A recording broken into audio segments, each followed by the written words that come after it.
Hi everyone. So this video is for anybody who downloaded and started to use PNBot version 1.0 that was released in July of 2016 and would like to transfer data entered into version 1.0 into the newer version 1.1, released in August of 2016. So I have my two versions open. So this first one is PNBot version 1.0, which is easily identifiable because there are only 4 buttons here for the Look at Raw Data section of the home sheet. And I have this version already populated with a bunch of fake patient information over here. And then the second file that I have open is my PNBot version 1.1, which is completely empty and the way that you should see it when you first download it from the GW website. And it's easily identifiable because there are 5 buttons instead of 4 for Look at Raw Data, the section in the home screen. Okay, so what I'm going to do is go through the whole process with just one of the sheets first so you get a sense of what you would need to do for all the sheets.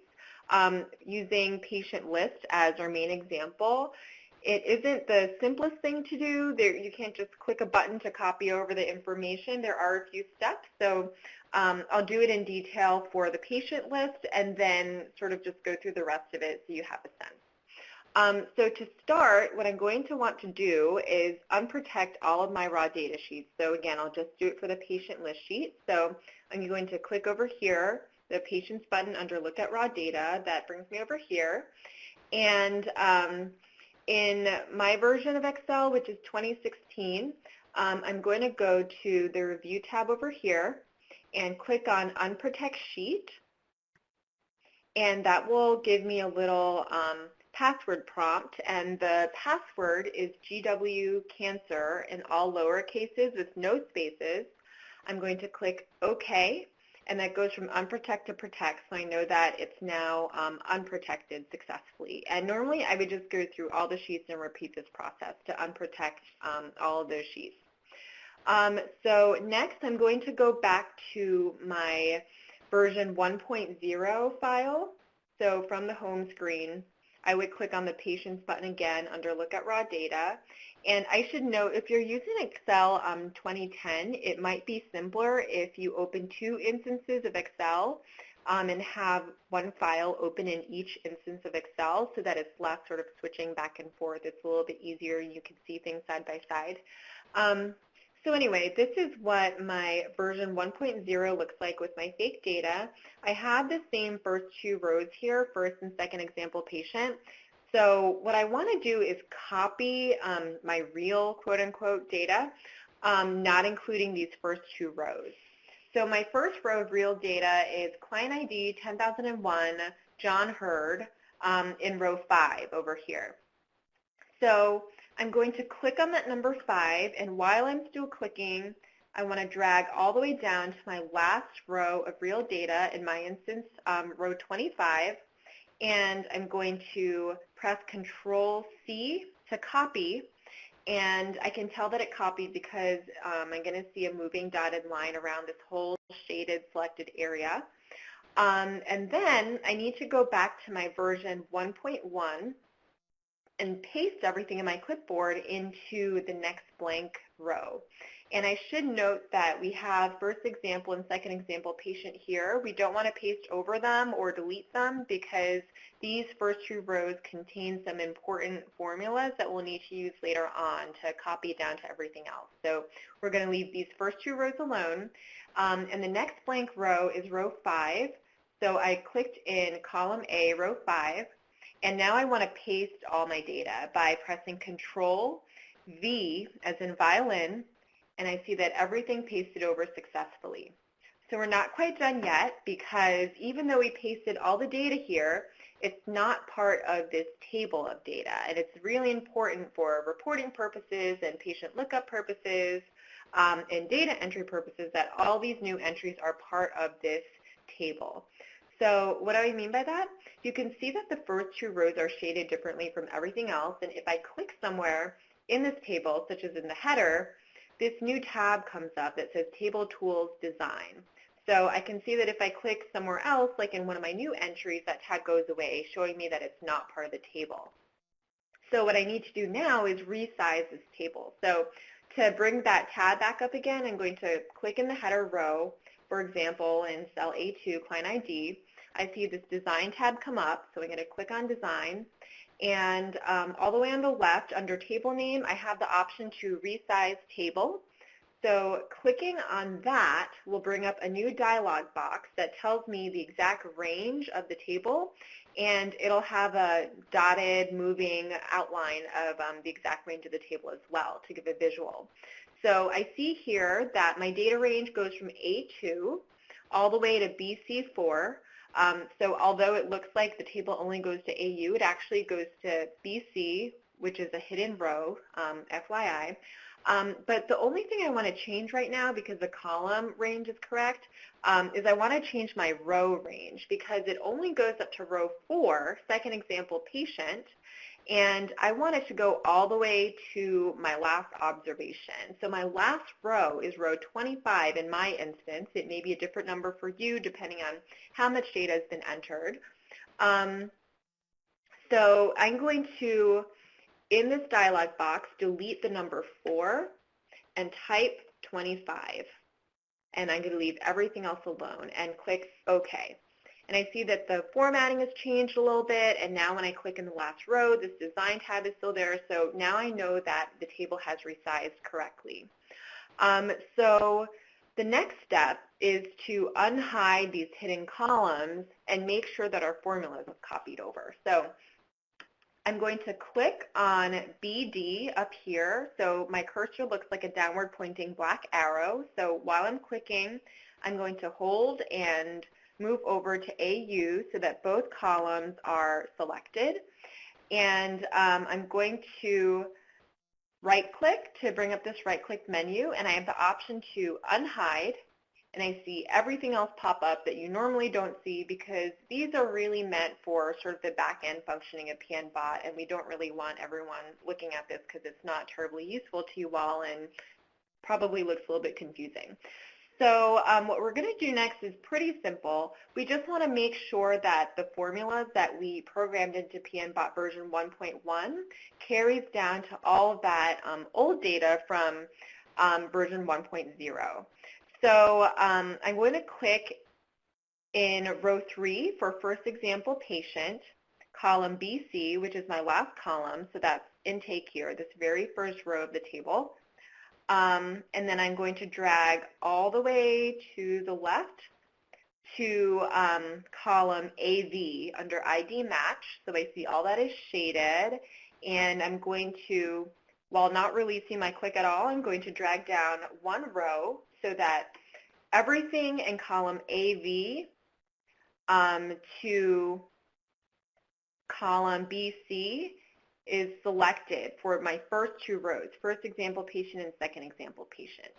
And then to make sure that these formulas copy over, I'm going to put my mouse in the bottom right corner of BC4, so over here, and I should see that when my mouse is exactly in the bottom right corner, the cursor changes from an like a plus sign to a black colored smaller plus sign.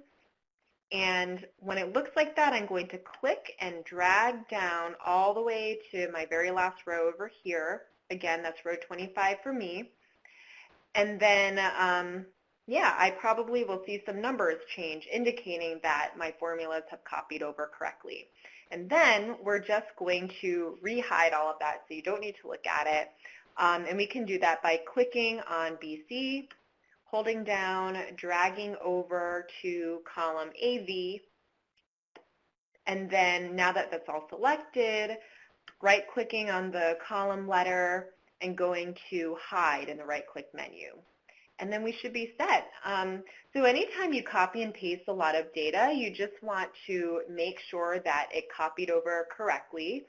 So there are a few ways to check this. One way to check it is to go to the patient data entry sheet, which corresponds with this raw data table patient list. So I see that I have up to client ID 20 sorry, 10,021. And if I click on back to patient data entry, I should see all those entries when I want to go select a patient. So I'm going to click on lookup or update an existing patient record. And in my select a patient box, I'm going to click on the drop down, and I do in fact see everybody. So far it looks successful, and I'm just going to select a random one just to double check. And I see that her information does in fact come up. And I can also scroll through my entry. So it looks like everything's good on the data entry and retrieval side of things. I'm going to go back to my list. Another thing that you can do to double check is to just eyeball all your fields to make sure that they're the correct data types, because sometimes like a date might be copied over in a numeric format instead of a date format and will give you a funny looking number, and those things are fairly easy to fix just by clicking on the header when your cursor looks like a downward pointing black arrow and changing the data type to something that's appropriate. But, do that with caution and judiciously. So the second way that you can check to make sure everything copied over correctly is to look at your reports, which should reflect all your new data. So I'm going to go back to my home screen and go to the reports list and go to patient reports, because this patient report sheet corresponds to patient list. And right now, everything still says 2 because I haven't refreshed my reports yet. So this only reflects first and second example patient. And then when I click on calculate/refresh, I should see all my numbers update. And I see here that they do. Now I have 23 patients with an intake date in 2016. And all that has updated correctly. And that's essentially it. And you just want to repeat the process for all your other sheets. So I'm just going to do that really quickly. So again, I'm in version 1.1. I click on review. I unprotect the sheet using password GWCancer. And just for time's sake, I'm going to go through all of my list sheets and do the same, unprotecting all of them.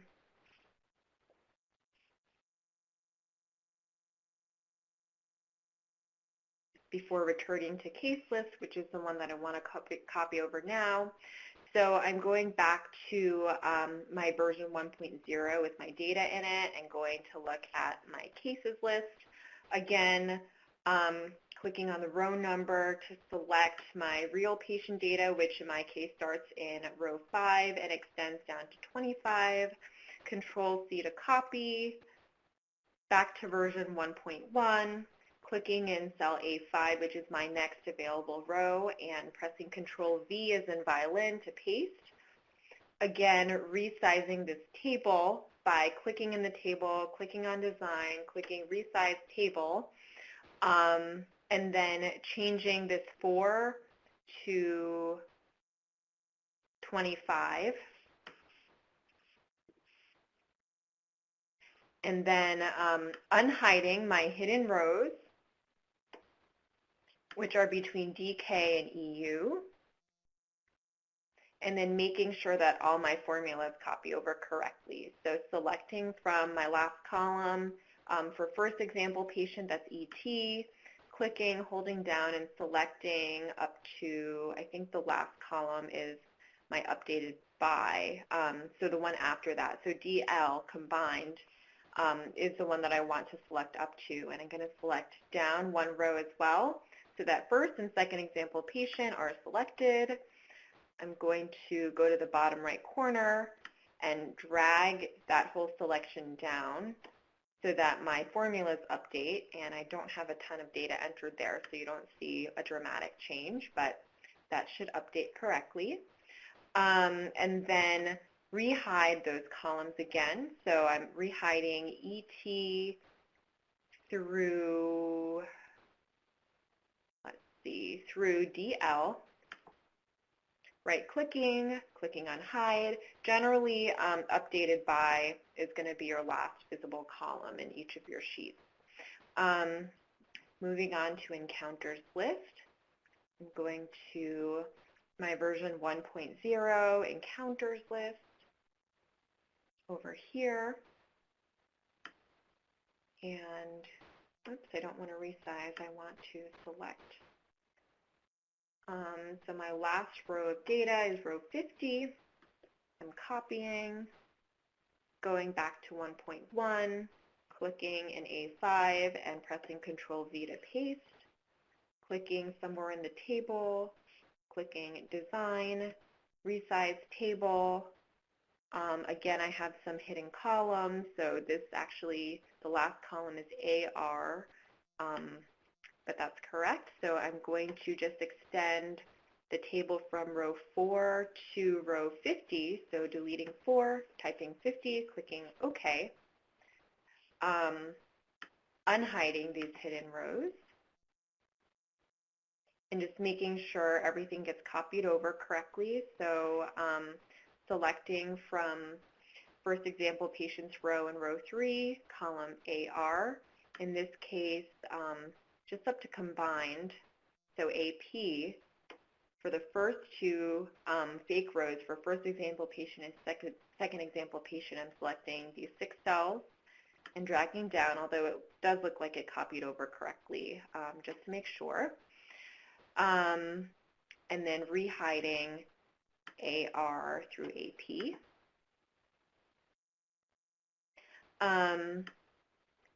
Doing a quick scan. Moving along to barriers list, I should note that in your version 1.0, there isn't a button here for the barriers list sheet, so you will have to just select it from down here. So I clicked on barriers list, and I'm selecting from my first row of real data, which is row 7 in this sheet. Clicking on the 7, dragging down to row 53, which is my last row. Control C to copy. Back to version 1.1, clicking in my first empty cell, which is A7, pressing Control V to paste, resizing my table, and I see that it ends at X6. I want it to end at X53, so I'm deleting the 6, typing 53 instead, clicking OK. Everything extends down. I just want to make sure I'm unhiding the columns between S and W. It does look like everything copied over correctly in terms of the formula, but if I wanted to make sure if the bottom rows are blank, I would select the cells between T and V, select down 1 row for first and second example patient, and drag those formulas down just in case. And then rehide those hidden columns, T through V. Okay, so that's essentially it. You just want to eyeball the data again. So this, just from a really quick glance, looks okay. I'm not doing it for testimonials list because I didn't make any entries in my old data file for version 1.0, but if you had some, you would just repeat the same process. I'm just looking through all my sheets, so encounters list also looks pretty good to me. Case list, which has a lot of columns, also generally looks okay, although some of these came out funny. It says January 0, 1900 because that's Excel's date version of blank. So I'm actually going to change this field type under preferred name from date to text. Need a 0, which is maybe a little bit better, I suppose.